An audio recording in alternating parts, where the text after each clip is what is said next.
She laughed softly, her eyes never leaving mine. You're bold for a boy. I like that. I didn't know it then, but that single moment would change everything. It started like any other casual afternoon, a visit to my friend's house, nothing more than a quick stop to catch up before we headed out. The late afternoon light slanted across the living room, turning everything a warm, soft gold. There she was, his mother, sitting by the window with a book in her lap. I had seen her plenty of times before, exchanged polite greetings, but something about that moment made me pause. Maybe it was the way the light fell on her face, softening the fine lines around her eyes, or the quiet ease in her posture.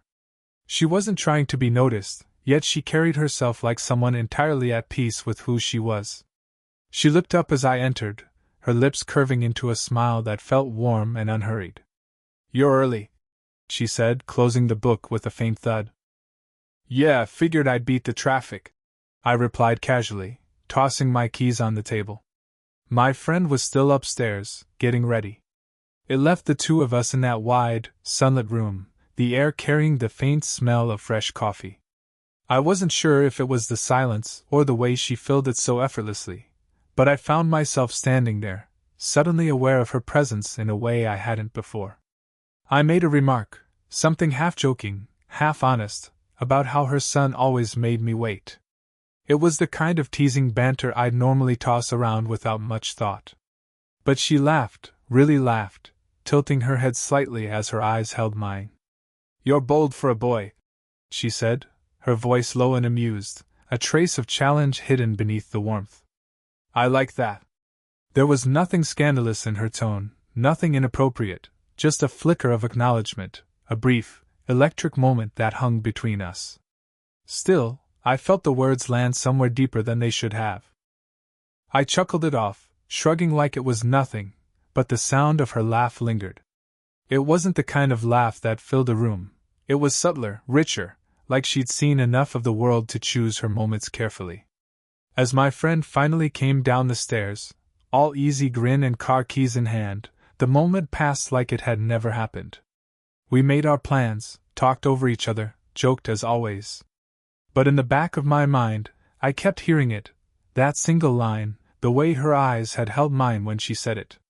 It shouldn't have mattered. She was just my friend's mom, confident, composed, a little out of my league in every possible way. And yet that one sentence, it had cracked open a door I didn't know existed. I didn't know it then, but that afternoon, the coffee, the sunlight, the sound of her laugh, was the start of something I wouldn't be able to shake so easily. It had been a few days since that brief exchange, but her words still echoed in the back of my mind. "You're bold for a boy." I like that. I tried not to read too much into it. It was just a line, a playful remark at best. Still, it lingered, replaying at odd times, while brushing my teeth, waiting at a red light, lying in bed before sleep. This afternoon, I found myself at their house again, this time just dropping something off for my friend. He wasn't home, but his mother was. I almost considered leaving the package with a neighbor to avoid the strange flutter in my chest, but before I could even decide, the front door opened. She stood there in a light blouse with the sleeves loosely rolled up, the kind of effortless look that somehow made her presence fill the doorway. Her hair was tied back loosely, a few strands catching the soft breeze. "Oh, it's you," she said, smiling as her eyes flicked down to the package in my hands. "He's out running errands. Do you want to leave that here?" I stepped inside, the familiar scent of their home wrapping around me, a blend of brewed tea and something faintly floral. She led me toward the kitchen, the afternoon sun streaming through the window and catching the fine dust in the air. "Tea?" she offered, already reaching for a second cup without waiting for my answer. I sat on the edge of the counter stool, watching her move, not in any deliberate way, just the natural rhythm of someone at ease in their own space. There was something calming about it, and before I knew it, we were talking, about the weather first, then about her garden, and somehow, it slipped into stories from her own youth. She spoke about how she used to travel when she was younger, little adventures across cities, places she'd worked, the people she'd met. I found myself listening more intently than I expected, my fingers tracing the rim of the mug she'd placed in front of me. At one point, as she passed me a plate of biscuits, her fingers brushed against mine, just barely, a fleeting touch, and for a reason I couldn't explain, it felt like something. Warm, brief, but enough to stir that same quiet awareness I'd felt the other day. She noticed me looking at her, maybe longer than I should have, because a faint smile curved her lips. "You're quieter than usual," she said softly. I cleared my throat, shaking my head. "Just listening." Her gaze lingered for a moment before she turned back to the counter, but that small, knowing sound carried more than casualness.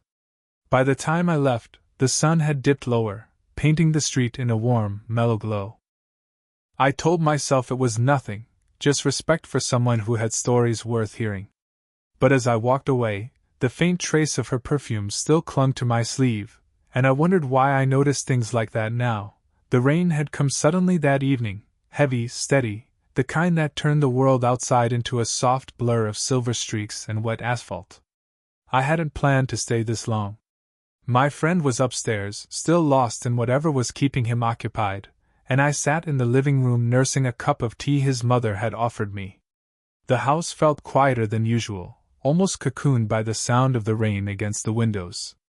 The smell of brewed tea mingled with something faintly citrus, maybe the candle flickering on the coffee table, its flame bending each time a draft slipped through. She walked in with a folded blanket in her arms, her hair slightly damp from stepping outside moments earlier. "Storm's heavier than I thought," she said, draping the blanket over the couch arm. "You might want to wait it out for a bit." I nodded, taking a sip. "Not in a rush anyway." She sat across from me, a soft rustle as her clothes settled. For a few moments neither of us spoke. It wasn't uncomfortable, just quiet, like the rain had drawn a line between the outside world and this still, warm moment. Her eyes flicked toward the window, then back to me. "You're always so thoughtful," she said, almost as if thinking aloud. I gave a small laugh. "Is that a good thing?" She smiled faintly, her fingers curling around her own cup. "It is. People your age don't often stop to think before speaking. It's refreshing." There was something about the way she said it, not patronizing, not distant, just honest. I felt that same small stir I'd been trying to ignore for days now, that quiet pull toward her presence. She leaned forward a little, elbows resting lightly on her knees. "You're quiet tonight. What's on your mind?" The question caught me off guard. I glanced down at the tea, watching the faint steam curl upward. "Just a lot lately. Future plans. Where I'm headed. That's a good thing to think about," she said softly. Her gaze was steady, not probing, just present. It's rare to see someone your age already paying attention to the bigger picture. I hesitated, the words nearly spilling out. How I found her presence grounding, how these small conversations somehow felt like more than they should. But I held them back, unsure what was appropriate, unsure where the line really was. A soft laugh escaped her, barely above the sound of the rain. "You've got that look," she murmured. "What look?" "Like you want to say something but you're afraid it'll change everything." I managed a smile. "Maybe I am." Her eyes lingered on mine a moment longer before she leaned back, the moment dissolving into a comfortable silence again. The rain kept falling, and somewhere upstairs, my friend called down that he'd be ready soon. But in that quiet space between her words and mine, something had shifted, not enough to name, but enough to notice. It was supposed to be a quick errand, dropping off some groceries for my friend's family. He wasn't home yet again. But she was. She greeted me with that same calm, composed smile, her hair tied back, a loose cardigan draped over her shoulders. "You really are becoming our unofficial delivery guy," she teased lightly as she held the door open. I chuckled, stepping inside with the bags. "Someone has to keep you two from starving." The house smelled faintly of baked bread and something herbal simmering on the stove. She led me into the kitchen, and as I set the bags down, she reached for one at the same time. Our hands brushed, just a small, unplanned touch, but I felt it, warm against my skin. "Careful," she said with a soft laugh. "You'll bruise the apples." I laughed quietly too, though my pulse had quickened for no good reason. She began unpacking, sleeves slipping a little as she stretched to place something on the higher shelf. Would you mind helping me with the top cupboard? My arm isn't as long as I'd like to pretend. I moved closer, reaching past her to take the box from her hands. For a brief moment, we were standing so near that I caught the faint scent of her perfume, something subtle, floral, with a touch of spice.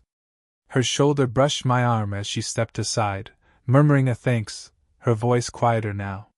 The moment passed quickly, just two people organizing groceries, but the air had shifted, not heavy, just aware.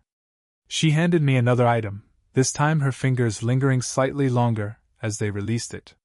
You're handy to have around, she said, her tone easy but her eyes flicking up to meet mine for a second longer than casual. I placed the last item on the shelf, stepping back. Guess that makes me useful, huh? She smiled, that soft, knowing smile she had, and shook her head. Not just useful. Reliable. There's a difference. There was a pause after that, the kind that didn't demand to be filled, yet I felt the weight of it anyway. My heart beat a little faster, though I couldn't explain why. Then, almost as quickly as it had formed, the moment dissolved again into the ordinary. She thanked me for the help, offered me tea I declined this time, and the conversation drifted to simple, harmless things: the weather, my plans for the weekend, her errands for the day. But as I left the kitchen, I was acutely aware of the faint warmth where her shoulder had brushed mine, the whisper of her perfume still lingering in the air behind me. It wasn't anything either of us had planned, but something in that quiet, accidental closeness had stayed with me. The evening air was cooler than I expected, the kind that carried a hint of rain but didn't quite commit. A few of us had gathered earlier, nothing formal, just neighbors and old friends sharing a meal, and as it all wound down, she offered to walk me to the corner. It wasn't far, just a quiet stretch of street lit by warm, aging lamps. The sound of our footsteps filled the pauses between our words. She had a light shawl draped over her shoulders, her hair loose now, catching bits of the evening breeze.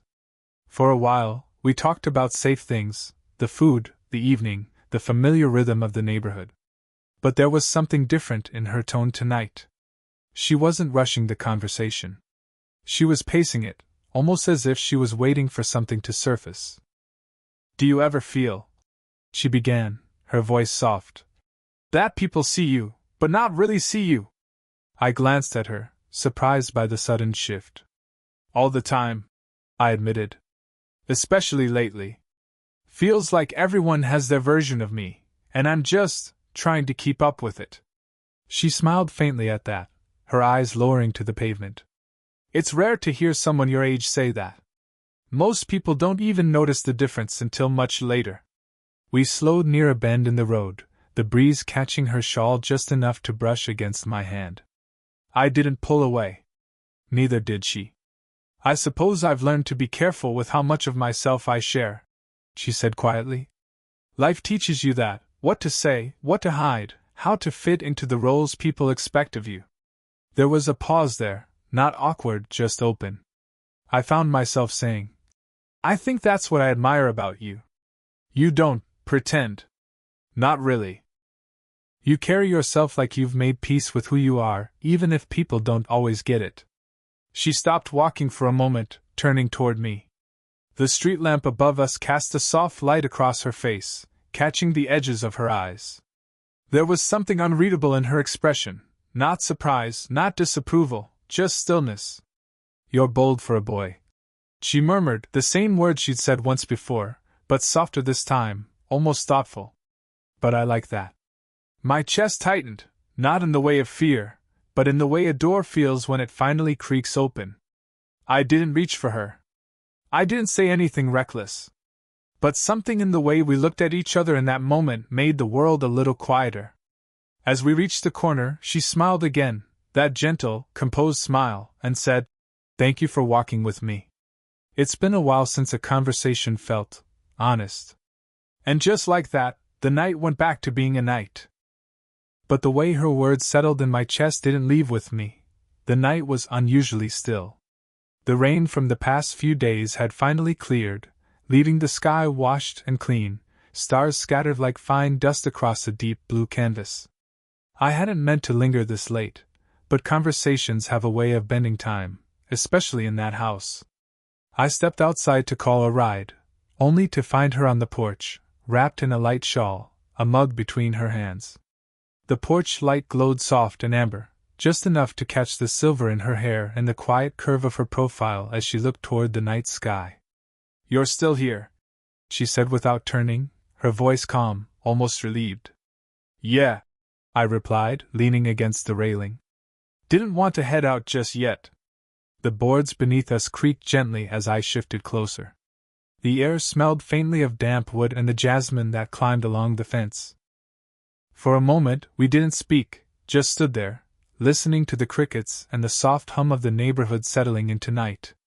She sipped her drink slowly before asking, "Do you ever find nights like these make you think too much?" I let out a breath of a laugh. "All the time.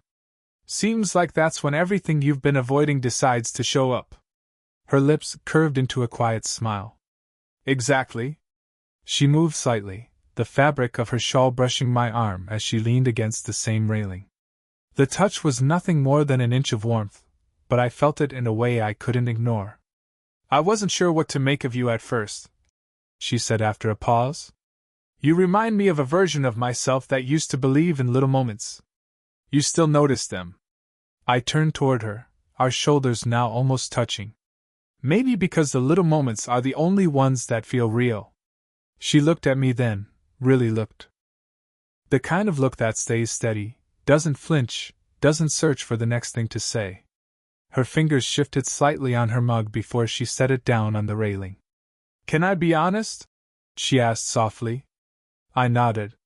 "It's been a long time since someone's presence felt this easy." Her hand found mine then, not in a dramatic gesture, just a quiet placement, her fingers resting lightly over my knuckles. Warm, steady. A small bridge across a very careful distance. I didn't grip her hand. I didn't pull away. I just let it be, feeling the weight of the night wrap around us, stars overhead, the faint coolness of the air, her thumb tracing a small, almost absent-minded arc against my skin. Neither of us spoke for a while after that. There was no need. The moment wasn't asking for words, just a kind of mutual stillness, a silent agreement that this was real, even if fragile. Somewhere behind us, a light flicked off, breaking the spell just enough for her to withdraw her hand. "You should go before it gets too late," she whispered. And though I left the porch a few minutes later, that warmth lingered like the scent of jasmine in the night. The morning felt softer than most, the kind where the light doesn't rush in but slowly drapes itself across the kitchen tiles. I hadn't planned on being there so early, but a quick errand for my friend had turned into an unexpected cup of coffee, and somehow, she and I ended up sharing the same quiet space again.